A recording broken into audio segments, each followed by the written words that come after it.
Hi everyone, it's Nicole here today with 3 cake panel cards featuring stamps and dies from Waffle Flower Crafts. Most of these, or part of these I guess, are from the May release, and I'm even using some stamps and dies from the April release, but they're all showcasing this awesome cake panel, and that is from the May release. We're going to start with a wedding card first. The wedding day stamps and dies are also from the May 2019 release.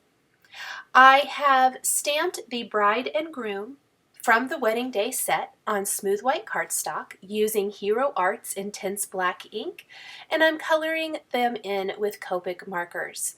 I have listed the marker colors on the screen for easy reference. This is really quick coloring. These are small images, not a ton of blending is needed. I did use a little yellow red 30, which is a very pale yellow, to add a tiny bit of color to the dress, and then I blended it out with a colorless blender, and I added in a little bit more color just for a little more shading. Added a little bit darker yellow for the ribbon on the flowers, and then some peachy kind of orange-red colors for the bouquet, some earth tone colors for the hair for both, and then some cool grays will be used for the tuxedo. I even put a little Wink of Stella clear glitter brush pen over the dress for a little tiny bit of sparkle. Darker cool grays in 5, 7, and 8 are used for the pants, C8 for the shoes, and then we're going to keep the jacket to C5 and C7 to keep it just a tiny bit lighter. I don't know if it ended up being a lot lighter, but a tiny touch lighter. And then little YR30 for the bow tie, although I don't know that that translates that great on screen. A little bit of earth tones for the hair. And then we're going to take the coordinating dies and die cut both of these. I did take YG21 and add little dots of green to some of those little circles in the bouquet. Now I did pre-die cut the elements for the cake. So I've got a background cut from Lawn Fawn Apricot cardstock, layered with a piece of Lawn Fawn vellum, and then the cake itself, that cake die, was die cut from Simon Says Stamp Cream Off cardstock. So let's go ahead and place the vellum over the apricot cardstock. The reason I did this is I laid the die cut cake panel over the apricot cardstock to begin with, and the background was just a little too dark. It was darker than what I wanted, but it was the right color family. So a lot of times I love to just put a little vellum over that to mute it, but still get that same tone. We're going to use then the die cut cake layer panels to inlay into the cake. Before I put the cake panel on, I used it as a guide. I'm going to draw on kind of some messy little areas with glossy accents right onto my background. I've got a coffee filter here to gather up any excess glitter flakes, but I am using Lawn Fawn Chunky and Prisma glitter to add a glittery touch to the background. For the wedding card especially, this translates really nice. It adds that glitz and glamour, beautiful little touch of sparkle and fun that I think really works nicely with the theme of this card. Now I am using my cake panel as a guide to add more of this glitter to everywhere on my card, and I'm using the combination because I didn't want all Prisma. It's the very tiny glitter, and I definitely didn't want all chunky because it's a lot bigger glitter, and the combination of the two is super pretty. I know that it looks like a hot mess right now, I think, with just me drawing all this glue everywhere, but I'm using all my leftover in the coffee filter. I'm actually not really using a whole lot of extra. unless I needed a little extra chunky here. It looks like I didn't have any of that left over in my coffee filter, but once I have a good combination of the two, I simply kind of just kept reusing that glitter all over my panel to fill in any of those areas and to add glitter to everything so that I wasn't using a ton of glitter from my containers. You guys know glitter goes a little glitter goes a long way. It is messy. You kind of have to accept that, I think, if you're going to use glitter, because it gets everywhere no matter how hard you try for it not to. Now, once I had this done, I did let it dry because I use glossy accents as my glue medium. It dried really quickly. It also, I put a very, very thin layer. I tried not to make it super thick. I added little drops here and there all over that top portion that's going to be up above the cake to have little dots of glitter in the sky or whatever the background. So definitely it doesn't look like much now, but I promise once we add that cake panel dye and inlay all of our pretty little scallop layers into this and then add our bride and groom and our sentiment, it's going to look great. I really loved the combination of these. I die cut the Always and Forever, which is kind of the cake topper. The cake panel comes with cake toppers and all kinds of accessories, but I really wanted to use the sentiment and the bride and groom. And so I actually kind of shifted the cake topper up, which you'll see here in a second, and I shifted the bride and groom down a little bit, almost like they're on another tier of the cake, so that I could use all of them in my cake here. An adhesive that works great and that I used on all 3 cards today to attach the panel to the background is the Lawn Fawn double-sided adhesive. This is about 1/8 of an inch thick, which is my favorite double-sided adhesive, and it's going to work great. And I made sure, and I was pretty generous with it. You can see that there is adhesive then on each of the layers of the cake. And we'll use a liquid glue to glue the scallop inlay pieces in. But this is going to ensure that my cake lies flat. I don't have to worry about any of those areas popping up and it looking kind of funky. I also opted for the cream background cardstock rather than white on purpose. That cream off cardstock looks fantastic with the apricot cardstock, and I think it looks fantastic for wedding or anything elegant like this. Drawing some little dots of glue there so I can inlay all of the scallops. This time I'm not layering vellum over the scallops. I'm simply inlaying those as is so that they are that full apricot color, which is super soft and pretty and ties back to the colors we used for the bouquet on the bride. So here is the cake topper, and you can see if you want to leave out the bride and groom, you can pop that on top of the cake, maybe add a couple other little stamped sentiments, some little hearts, I don't know, whatever you want to add, and it would be a little bit more elegant, maybe a little less playful, very, very easily. I'm going to use foam adhesive on the back of the bride and groom so they are popped up just a little bit, using some small foam adhesive squares. And then I just want to play around with placement, and here I shifted them down, and then I can glue the cake topper a little bit higher, almost like the legs of it are a little bit longer than what they actually are. We're just disguising that fact just a little bit. And I'm using a liquid glue on the back of this. The gold foil cardstock I'm using is Harvest Gold from Tonic Studios. And it's a great foil, very elegant looking cardstock. I like that with the colors for this card. Then we'll glue down our bride and groom. So stinking cute. I love these.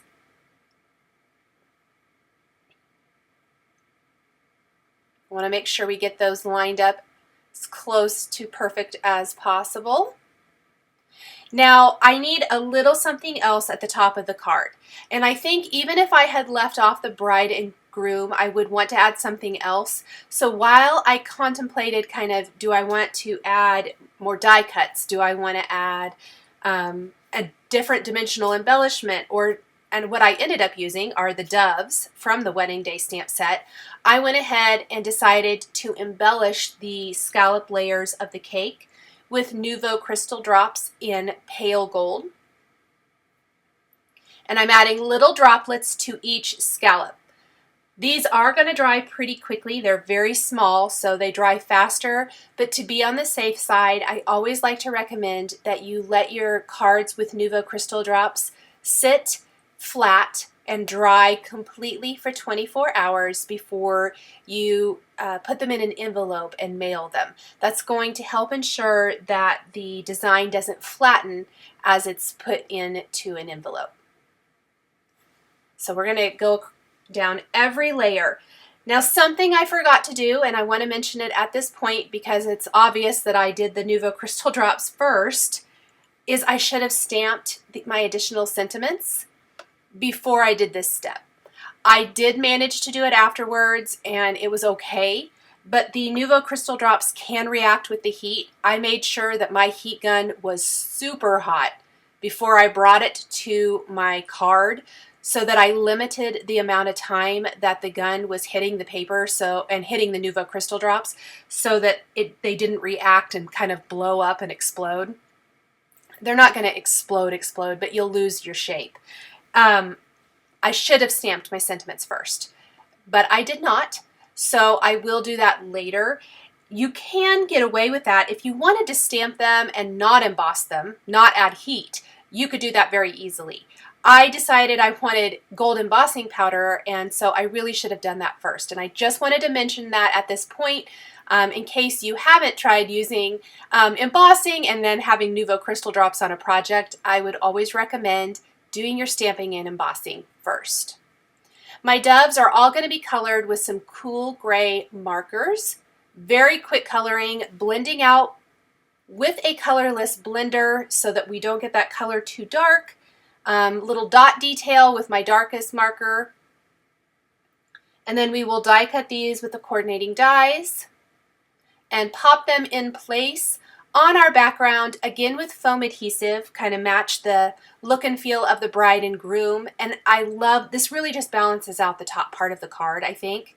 And of course works really beautifully with the theme. So nice little trio of doves here. We only have a couple of things left to do and this card will be finished. One of those is attaching this entire panel to a top fold card base. I also trimmed off anything that was hanging off the edge, so one of the dove's wings. And now I am going to stamp my sentiments. Instead of using the MISTI, I did use an acrylic block. The layers of the cake slightly curve, and I mean very, very slightly. So I don't want to stamp my sentiment super straight across. So I very gently curved up each end, and then I am stamping one layer that says congratulations, and I'm stamping another layer that says happily ever after.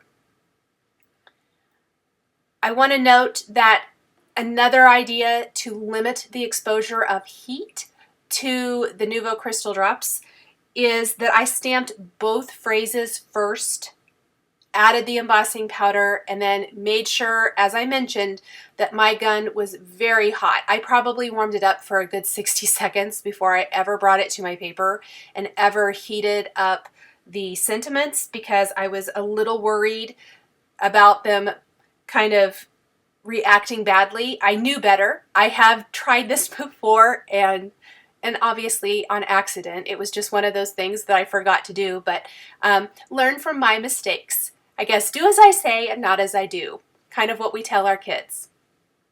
So there is that. If you have any little flakes anywhere of embossing powder, I always keep a dry paintbrush right there on hand that I can use to wipe those away. It's a lot safer than trying to use your fingers as sometimes you can kind of smudge the area or whatever. So I always like to just have that little paintbrush there to wipe those away. And you can see I am taking my gun to my card and then moving it away, and taking it to the card and moving it away. So there is our wedding card all finished.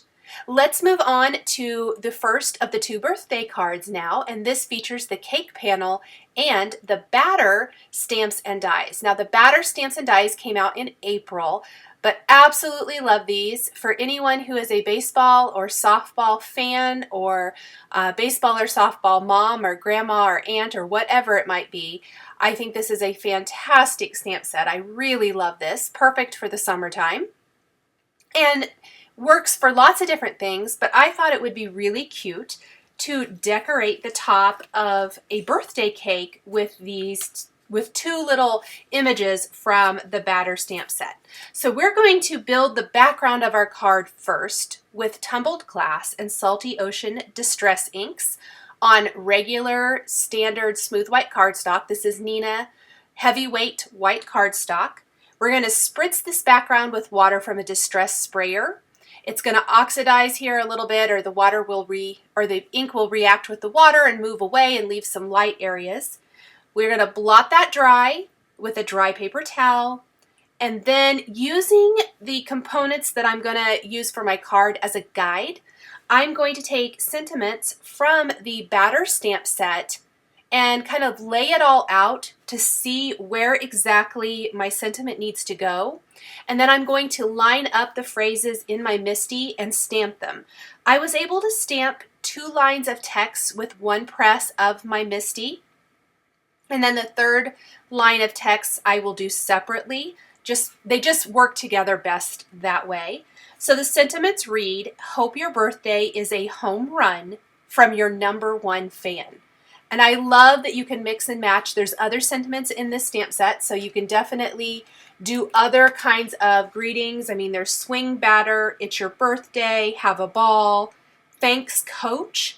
So lots of ways to create some really fun cards with this. I am going to stamp and emboss my sentiments with white. I'm doing a white cake border and then kind of rainbow order of scallop inlay layers.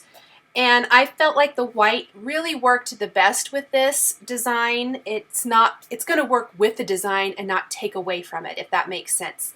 Where I think maybe a black ink or something might have really been jarring. This complements our frame beautifully. Just like I did before, using my double-sided tape here from Fawn to frame up the cake layers. And we're going to go ahead and pop our cake in place right away. I would say out of the 3 cards I made, this is the simplest. So we've got our inked background, stamped and embossed sentiments, our cake layer die. We're going to put glue, liquid glue adhesive in each of the scallop layers, inlay each of these, and then I die cut the HBD, the Happy Birthday sign cake topper, from a scrap of silver glitter cardstock that I had adhered to fun foam with stick-it adhesive. And that little bit of glitter paper makes it stand out, which is what I wanted. Now I'm going to add my characters to the top of the cake, which are these 2 cute little baseball players. I originally stamped these 2 guys first, and then I did go back and add a baseball. So I am not going to show the coloring of that because there's really not a lot of coloring. I kind of just traced the stitching in red and added some light cool gray markers for some quick shadowing or dimension, but that's it for that. And then we're going to color in these cute guys with pretty primary basic colors, blues, reds, some browns and things for the bats and the mitt. And then we will die cut these with the coordinating dies and pop them on top of the cake. And really, that's about it for this card. This was a very, very quick and easy design.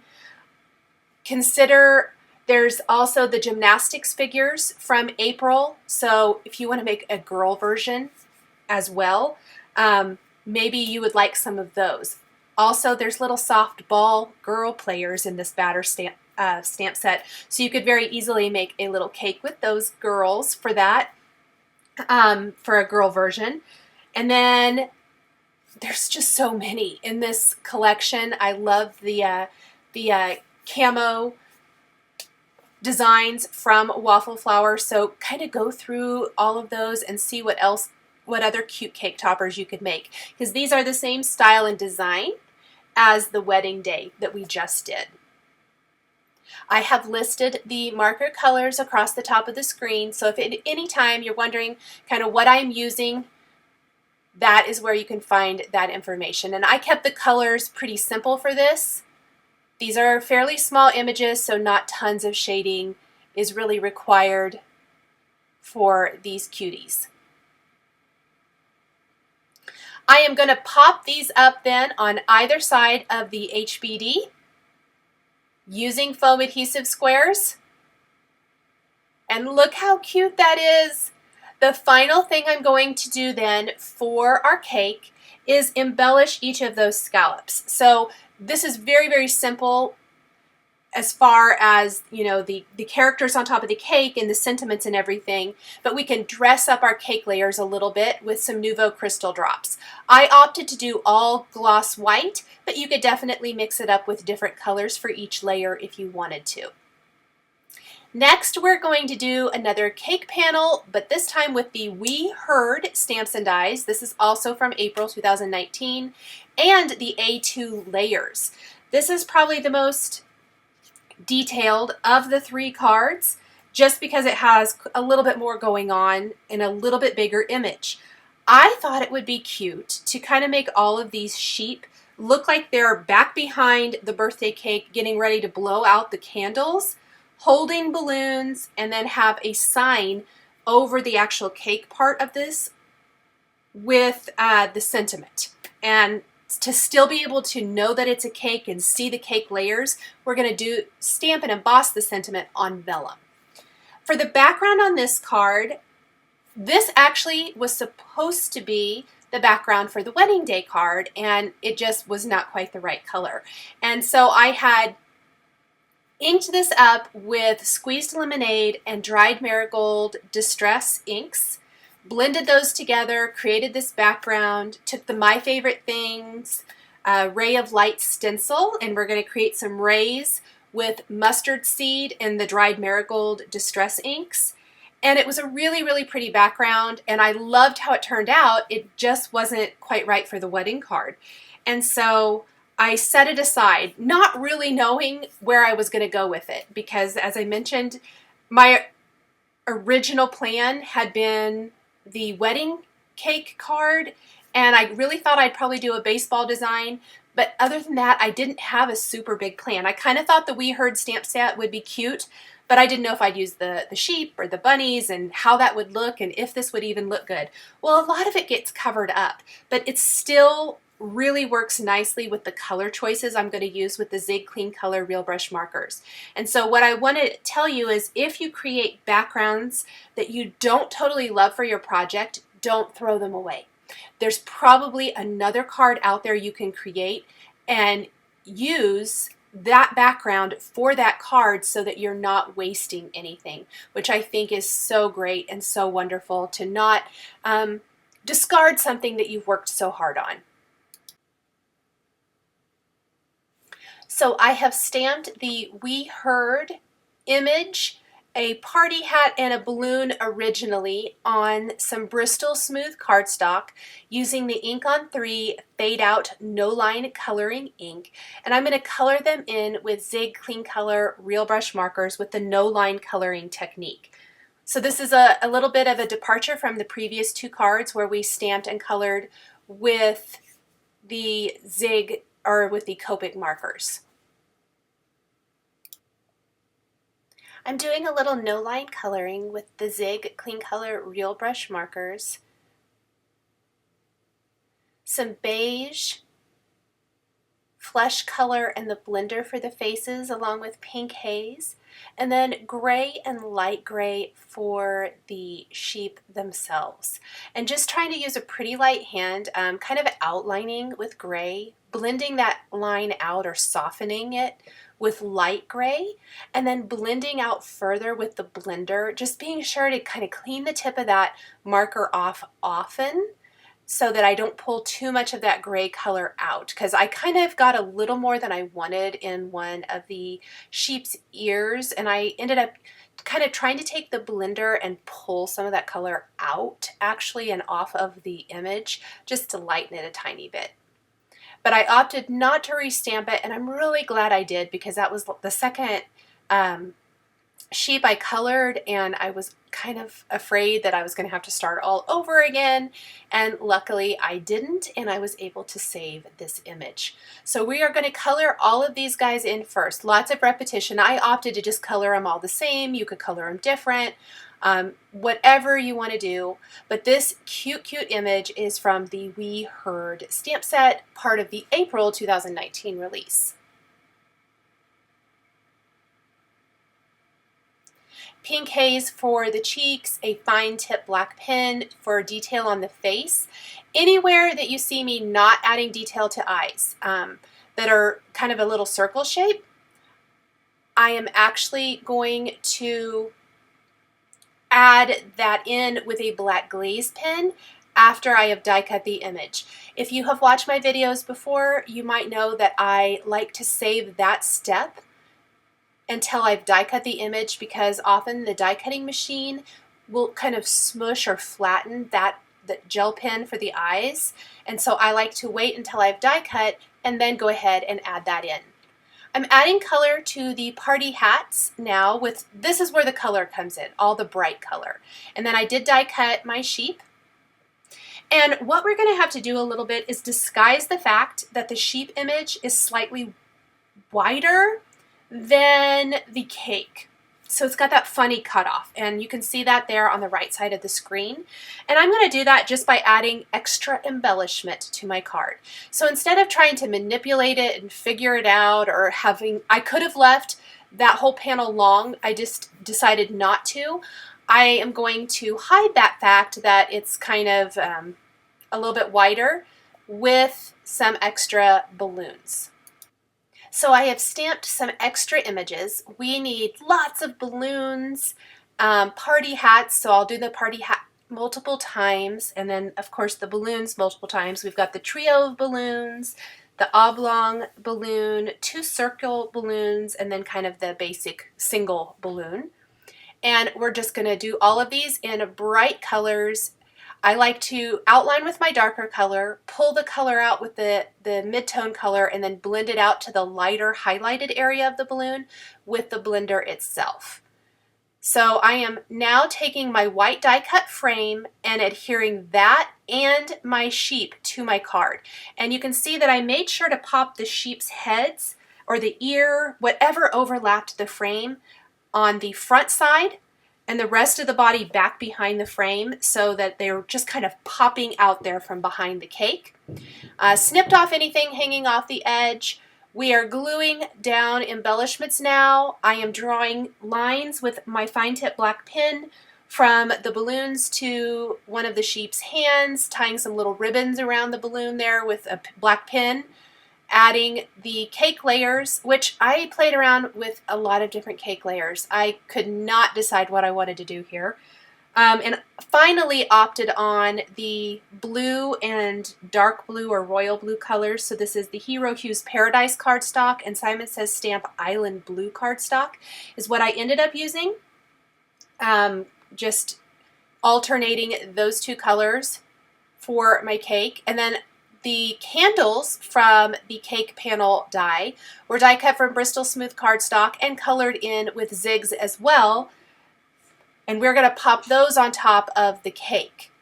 Now I've got a couple of balloons here, the balloons that are disguising the fact that my sheep aren't quite back behind, and that is going to be on either side, which really just kind of ties it in nice. And if you guys didn't know it, you wouldn't know that that's what they're there for. They would just be balloons. And you could even add more balloons to this if you wanted to.